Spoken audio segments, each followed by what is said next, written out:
ಚಿಂದಿ ಉಡಾಯಿಸೋ ಖಾರ ಬಣ್ಣ ರುಚಿಯನ್ನು ನೀಡುತ್ತದೆ. ಮೆಣಸಿನ ಪುಡಿ ಚಿಂದಿ ಉಡಾಯಿಸೋ ಖಾರ ಬಣ್ಣ ರುಚಿ. ಬೆಂಗಳೂರಿನ ಶಿವಾನಂದ ಸರ್ಕಲ್ ಬಳಿ ಬೃಹತ್ ಮರ ಧರೆಗುರುಳಿದೆ. ಇಬ್ಬರಿಗೆ ಗಾಯವಾಗಿದ್ರೆ ಮರದಡಿ ಸಿಲುಕಿ ಓರ್ವ ವ್ಯಕ್ತಿ ನರಳಾಡಿದ್ದಾನೆ, ಒದ್ದಾಡಿದ್ದಾನೆ. ಕೂಡಲೇ ಸ್ಥಳಕ್ಕೆ ಆಗಮಿಸಿದಂತ ಸ್ಥಳೀಯರು ಆತನನ್ನು ರಕ್ಷಣೆ ಮಾಡಿದ್ದಾರೆ. ಇವತ್ತು ಹೇಳಿ ಕೇಳಿ ಮೋಡ ಇದೆ, ಈವರೆಗೂ ಮಳೆಯಾಗಿಲ್ಲ. ಬೆಂಗಳೂರಿನ ಕೆಲ ಭಾಗದಲ್ಲಿ ಮಾತ್ರ ಸೋನೆ ಮಳೆ ಇದೆ. ಆದರೆ ಗಾಳಿ ಮಳೆ ಇಲ್ಲದೇ ಬೃಹತ್ ಮರ ಹೀಗೆ ಧರೆಗುರುಳಿದಂಥ ಆ ಮರದ ಕೆಳಗೆ ಸಿಲುಕಿದ್ದಂಥ ವ್ಯಕ್ತಿ ಒದ್ದಾಡ್ತಾ ಇದ್ದ. ಆ ಸಂದರ್ಭದಲ್ಲಿ ಜನ ಅಲ್ಲಿದ್ದರು, ಓಡೋಡಿ ಆತನನ್ನು ರಕ್ಷಣೆ ಮಾಡಿದ್ದಾರೆ. ಇನ್ನು ಇಬ್ಬರು ಗಾಯಗೊಂಡಿದ್ದ ವ್ಯಕ್ತಿಗಳನ್ನು ಮಲ್ಲಿಗೆ ಆಸ್ಪತ್ರೆಗೆ ದಾಖಲು ಮಾಡಿದ್ದಾರೆ. ಮುಖ್ಯಮಂತ್ರಿಗಳು ಅವರ ನಿವಾಸಕ್ಕೆ ಹೋಗುವಂಥ ಅಂದರೆ ಕುಮಾರಕೃಪಾ ರಸ್ತೆ ಶಿವಾನಂದ ಸರ್ಕಲ್ನಿಂದ ಕುಮಾರಕೃಪಾ ರಸ್ತೆಯಲ್ಲಿ ನಡೆದಿರುವಂಥ ಘಟನೆ ಇದು.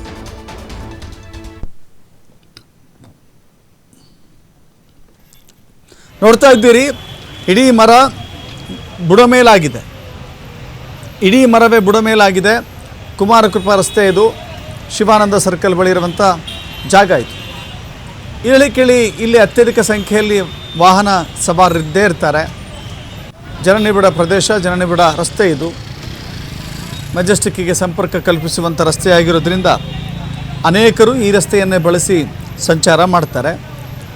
ಇದೇ ವೇಳೆ ಅವಘಡಕ್ಕೆ ನಡೆದಂಥ ಸಂದರ್ಭದಲ್ಲಿಯೇ ಆ ಮರದ ಕೆಳಗೆ ಇದ್ದಂಥ ಇಬ್ಬರಿಗೂ ಗಾಯ ಆಗಿದೆ. ಓರ್ವ ವ್ಯಕ್ತಿ ಆ ಮರದ ಅವಶೇಷಗಳ ಅಡಿಯಲ್ಲಿ ಸಿಲುಕೊಂಡಿದ್ದ. ಅಲ್ಲಿರುವಂಥ ಜನ ಓಡೋಡಿ ಬಂದಿದ್ದಾರೆ, ಆತನನ್ನು ರಕ್ಷಣೆ ಮಾಡಿದ್ದಾರೆ. ನೋಡ್ತಾ ಇದ್ದೀರಿ ದೃಶ್ಯಾವಳಿಗಳಲ್ಲಿ, ಆತನನ್ನು ರಕ್ಷಣೆ ಮಾಡಿದ್ದಾರೆ. ಮಾತ್ರವಲ್ಲ, ಆಸ್ಪತ್ರೆಗೆ ದಾಖಲಿಸಿ ಚಿಕಿತ್ಸೆಯನ್ನು ಕೂಡ ಕೊಡಿಸಲಾಗ್ತಾ ಇದೆ. ಶಿವಾನಂದ ಸರ್ಕಲ್ ಬಳಿ ಇರುವಂಥ ಮಲ್ಲಿಗೆ ಆಸ್ಪತ್ರೆಗೆ ದಾಖಲಿಸಿ ಚಿಕಿತ್ಸೆಯನ್ನು ನೀಡಲಾಗ್ತಾ ಇದೆ.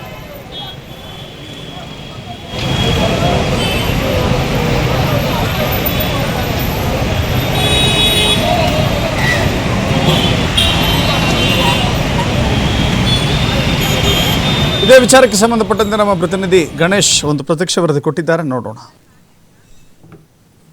ರಾಜಧಾನಿ ಬೆಂಗಳೂರಿನಲ್ಲಿ ಮುಂಗಾರು ಆರಂಭ ಆಗೋಕ್ಕಿಂತ ಮುಂಚೆನೇ ಮರಗಳು ದರ್ಶಾಯ ಆಗ್ತವೆ. ಬೃಹತ್ ಮರಗಳೀಗ ರಸ್ತೆಗಳಲ್ಲಿ ಸಾಲಾಗಿ ಬೀಳ್ತಿರುವಂಥ ದೃಶ್ಯಾವಳಿಗಳು ನಾವು ಕಾಣ್ಬೋದು. ಇವತ್ತು ಕೂಡ ಮಳೆಯ ವಾತಾವರಣ ಇದೆ, ಮಳೆ ಬಂದಿಲ್ಲ. ಆದರೂ ಕೂಡ ಏಕಾಏಕಿ ಬೆಳಗ್ಗೆನೇ ಬೃಹತ್ ಮರ ಈಗ ಬಿದ್ದಿರುವಂಥದ್ದು ನಾವು ನೋಡ್ತಾ ಇದ್ದೀವಿ. ಇದು ಕುಮಾರಕೃಪಾ ಶಿವಾನಂದ ಸರ್ಕಲ್ನ ಕುಮಾರಕೃಪಾ ರಸ್ತೆಯಲ್ಲಿ ಕೆಲವೇ ಹೊತ್ತಿನ ಮುಂಚೆ ಈ ಒಂದು ಮರ ಬಿದ್ದಿರುವಂಥದ್ದು. ಈ ಮರ ಬೇರು ಸಮೇತ ಏನು ನೆಲಕ್ಕೆ ಅಪ್ಪಳಿಸಿರುವಂಥದ್ದು.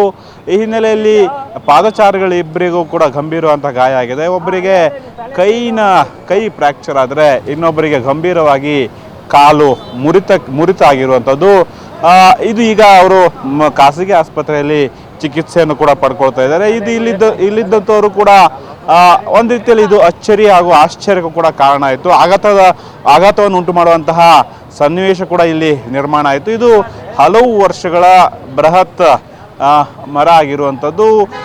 ಯಾವುದೇ ಮುನ್ಸೂಚನೆ ಇಲ್ಲದೆ, ಯಾವುದೇ ರೀತಿಯ ಮಾಹಿತಿಗಳು ಅಥವಾ ಮುನ್ಸೂಚನೆ ಇಲ್ಲದೆ ಏಕಾಏಕಿ ಪಾದಚಾರಿಗಳು ವಾಹನ ಸವಾರರು ಹೋಗುವಂಥ ಸಂದರ್ಭದಲ್ಲಿ ಈ ಮರ ಬಿದ್ದಿದೆ. ಅದೃಷ್ಟವಶಾತ್ ವಾಹನ ಸವಾರರಿಗೆ ಅಥವಾ ವಾಹನಗಳು ಯಾವುದು ಕೂಡ ಜಖಮ್ಮಾಗಿಲ್ಲ. ಮರ ಬೀಳುವ ಸಂದರ್ಭದಲ್ಲಿ ವಾಹನಗಳು ಸಂಚಾರ ಆಗ್ತಿರಲಿಲ್ಲ. ಈ ಒಂದು ಮಾರ್ಗದಲ್ಲಿ ಮುಂದೆ CM ಸಿದ್ದರಾಮಯ್ಯನವರ ಗೃಹ ಕಚೇರಿ ಕೃಷ್ಣ ಹಾಗೂ CM ನಿವಾಸ ಕೂಡ ಇದೆ. ಇದು ಕುಮಾರಕೃಪಾ ಹೋಗುವಂಥ ರಸ್ತೆ. ಇಲ್ಲಿ ಆಡಳಿತದ ಒಂದು ಕೇಂದ್ರ ಬಿಂದು ಇರುವಂತಹ ಸ್ಥಳದಲ್ಲೇ ಈಗ ಮರ ಬಿದ್ದಿರುವಂಥದ್ದು. ಪಾಲಿಕೆ ಅಧಿಕಾರಿಗಳು ಏನು ಮಾಡ್ತಿದ್ದಾರೆ ಅನ್ನೋಂಥ ಪ್ರಶ್ನೆಗೆ ಇರುವಂಥದ್ದು. ಹಾಗೇನೆ ಇಲ್ಲಿ ಅಂದರೆ ಈ ಘಟನೆ ನಡೆದ ಸಂದರ್ಭದಲ್ಲಿ ಇದ್ದಂತಹ ಪ್ರತ್ಯಕ್ಷದರ್ಶಿಗಳನ್ನು ಕೂಡ ನಾನು ಮಾತನಾಡಿಸುವಂಥ ಪ್ರಯತ್ನ ಮಾಡ್ತೀನಿ. ಸರ್, ಎಷ್ಟು ಗಂಟೆಗೆ ಈ ಘಟನೆ ನಡೀತು? ಏನಾದರೂ ಅನಾಹುತಗಳಾಯ್ತು? ಹೇಗೆ? ಈಗ ಒಂದು ಅರ್ಧ ಗಂಟೆ ಮುಂಚೆ ಇದು ಆಗಿರೋದು ಸರ್. ಬಟ್ ಟ್ರಾಫಿಕ್ ಇರಲಿಲ್ಲ, ಟ್ರಾಫಿಕ್ ಎಲ್ಲ ಬಿಟ್ಬಿಟ್ಟಿದ್ರು. ಟ್ರಾಫಿಕ್ ಏನಾದರೂ ಇದ್ದಿದ್ರೆ ಸಿಕ್ಕಾಪಟ್ಟೆ ಗಾಡಿಗಳಿಗೆ ಅನಾಹುತ ಆಗ್ತಾ ಇತ್ತು. ಆದರೆ ಇಬ್ಬರು ವ್ಯಕ್ತಿಗಳು ಇಲ್ಲಿ ನಿಂತಿದ್ರು. ನಾವು ಮೇಲಿಂದ ನೋಡ್ತಾ ಇದ್ವಿ ಸೌಂಡ್ ಬಂತು, ಒಂಥರ ಬಾಂಬ್ ಟೈಪು ಒಂಥರ ಸೌಂಡ್ ಥರ ಬಂದಂಗೆ ಆಯಿತು. ಏನಂತ ಹೇಳ್ಬಿಟ್ಟು ನಾವು ಗಾಡಿಯಲ್ಲಿ ಹೋಗ್ತಾ ಇದ್ವಿ. ಅವಾಗ ನೋಡಿದಾಗ ಇಬ್ಬರು ವ್ಯಕ್ತಿಗಳಿದ್ದರು. ಬಟ್ ಒಬ್ಬರಿಗೆ ಕಾಲಿಗೆ ಏಟು ಬಿದ್ದಿತ್ತು, ಎತ್ಕೊಂಡೋದ್ರು ಸರ್ ಹಾಸ್ಪಿಟ್ಲಿಗೆ. ಇನ್ನೊಂದು ವ್ಯಕ್ತಿಗೆ ತಲೆಗೆ ಏಟು ಬಿದ್ದಿದೆ. ಅಷ್ಟು ನೋಡಿದೆ. ಮತ್ತೆ ಇಲ್ಲಿ ಬುಡನೇ ಇಲ್ಲ ಸರ್ ಇದಕ್ಕೆ. ಹಿಂದೆ ರೆಂಬೆಗಳು ಬಿದ್ದಿರುವಂಥದ್ದು ಆ ಥರದ್ದು ಏನಾದ್ರು ಘಟನೆಗಳಿಂದ ಆ ಆಗಿತ್ತಾ? ಥರದ್ದು ಏನಿಲ್ಲ ಸರ್, ಆ ಥರದ್ದು ಏನು ಕಾಣಿಸ್ಕೊಂಡಿರಲಿಲ್ಲ. ರೆಂಬೆಗಳು ಬಿದ್ದಿದ್ದು ಆ ಥರದ್ದೆಲ್ಲ ಏನಿಲ್ಲ. ಬಟ್ ಸೌಂಡ್ ಬಂದಿದೆ ಅಂತ, ಸೌಂಡ್ ಬಂದಾಗಲೇ ಮರ ಬೀಳ್ತಾ ಇರೋದು ಅಂತ ನಮಗೆ ಗೊತ್ತಾಯಿತು. ಅಂದ್ರೆ ಇಲ್ಲೇ ಇರುವಂಥವ್ರು ನೀವು, ಇತ್ತೀಚೆಗೆ ಮರ ವಾಲಿದ್ದು ಏನು ಅಂತದ್ದೇನು? ಇಲ್ಲಿಂದ ಓಡ್ತಾ ಇದ್ವಿ, ಗಾಡಿಯಲ್ಲಿ ವೆಹಿಕಲಲ್ಲಿ ಓಡ್ತಾ ಇದ್ವಿ, ಆ ಸೌಂಡಿಂದ ಗಾಡಿ ನಿಲ್ಲಿಸಿದ್ವಿ ಸರ್. ಓಕೆ.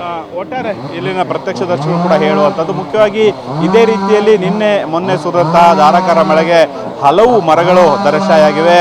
ಬೆಂಗಳೂರಿನಲ್ಲಿ ಪ್ರಮುಖವಾಗಿ ಮಳೆ ಬಿದ್ದಂತಹ ಪ್ರದೇಶಗಳಲ್ಲಿ ಈಗ ಮರಗಳು ಧರಾಶಾಯಿಯಾಗಿರುವಂಥದ್ದು. 100ಕ್ಕೂ ಹೆಚ್ಚು ಮರಗಳೀಗ ಒಂದು ವಾರದಲ್ಲಿ ಧರಾಶಾಯಿಯಾಗಿರುವಂಥದ್ದನ್ನು ಪಾಲಿಕೆ ಅಧಿಕಾರಿಗಳು ಮಾಹಿತಿಗಳನ್ನು ನೀಡ್ತಾ ಇದ್ದಾರೆ. ಆದರೆ ಇಲ್ಲಿ ಆಡಳಿತ ವರ್ಗ, ಪಾಲಿಕೆ, ಅರಣ್ಯ ವಿಭಾಗ ಏನು ಮಾಡ್ತಾ ಇದೆ ಅಂತ ಕೂಡ ಪ್ರಶ್ನೆ ಇರುತ್ತೆ. ಕಾರಣ ಏನಂತಂದರೆ ಈ ಥರ ಹಳೆಯದಾದ ಮರಗಳನ್ನು ಕಟಾವು ಮಾಡುವಂಥದ್ದು, ರೆಂಬೆಗಳನ್ನು ಕಡಿಯುವಂಥದ್ದು, ಹಾಗೆಯೇ ವಾಲಿರುವಂತಹ ಏನು ಮರಗಳಿರ್ತವೆ ಅದನ್ನು ಕೆಡುವಂಥದ್ದು ಅಥವಾ ಕಟಾವು ಮಾಡುವಂತಹ ಜವಾಬ್ದಾರಿ BBMPಯ ಅಧಿಕಾರಿಗಳಿರುತ್ತೆ. ಆದರೆ ಯಾಕೆ ಎಚ್ಚೆತ್ತುಕೊಳ್ಳಿಲ್ಲ? ಇದು ಪ್ರಮುಖವಾಗಿ CM ಸಿದ್ದರಾಮಯ್ಯನವರು ಓಡಾಡುವಂಥದ್ದು, ಆಡಳಿತದ ಚುಕ್ಕಾಣಿ ಇರುವಂತಹ ಕೇಂದ್ರದ ಸಮೀಪದಲ್ಲೇ, ಆ ಒಂದು ಸಮೀಪದ ರಸ್ತೆಯಲ್ಲೇ ಈ ರೀತಿಯ ಒಂದು ಅನಾಹುತ ಆಗಿರುವಂಥದ್ದು ಸಹಜವಾಗಿ ಅಚ್ಚರಿಯನ್ನು ಮೂಡಿಸಿದೆ. ಕ್ಯಾಮ್ರಾಮನ್ ನದಾಬ್ ಜೊತೆ ಗಣೇಶ್ ಹೆಗಡೆ, TV5 ಬೆಂಗಳೂರು.